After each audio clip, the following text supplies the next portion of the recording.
Dans cette vidéo, on va parler du cercle trigonométrique.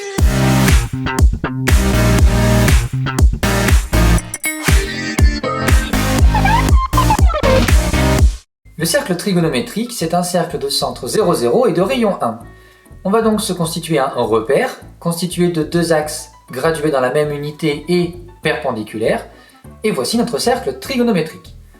On prend aussi un sens de lecture, qui est le sens contraire des aiguilles d'une montre, que l'on appelle le sens direct. On considère notre droite graduée des réels.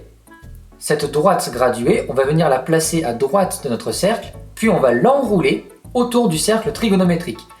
Ainsi, si on a deux points M et N d'abscisse respectives X et Y, où X et Y sont des réels, eh bien ces deux points vont venir sur notre cercle et former un angle des vecteurs OM, ON, et comme on se lit dans le sens trigonométrique, le sens direct, on appelle ça un angle orienté. La circonférence du cercle trigonométrique, c'est la même circonférence qu'un cercle de rayon 1, donc c'est 2π. Un tour complet correspond à 360 degrés.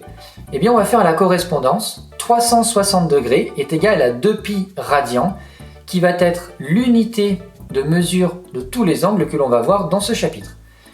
En faisant cette correspondance, eh bien on a des nouvelles mesures d'angle en radians, c'est-à-dire que si on part de nos mesures d'angle en degrés que voici, on va faire la correspondance dans le sens direct avec les angles suivants. Et si on lit dans le sens indirect, on a cette fois-ci les mesures d'angle en radians suivantes. Par exemple, on va considérer cet angle orienté que l'on va appeler OA, OB. Si on lit la mesure de cet angle en radians dans le sens direct, on trouve π sur 4 radians. Mais si on le lit dans l'autre sens, le sens indirect, le sens des aiguilles d'une montre, cette fois-ci ce sera moins 7 π sur 4 radians.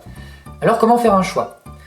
Eh bien parmi toutes les mesures d'un angle orienté OA, OB, il y en a une seule qui est comprise dans l'intervalle moins π, π, et cette mesure d'angle, on l'appelle la mesure principale.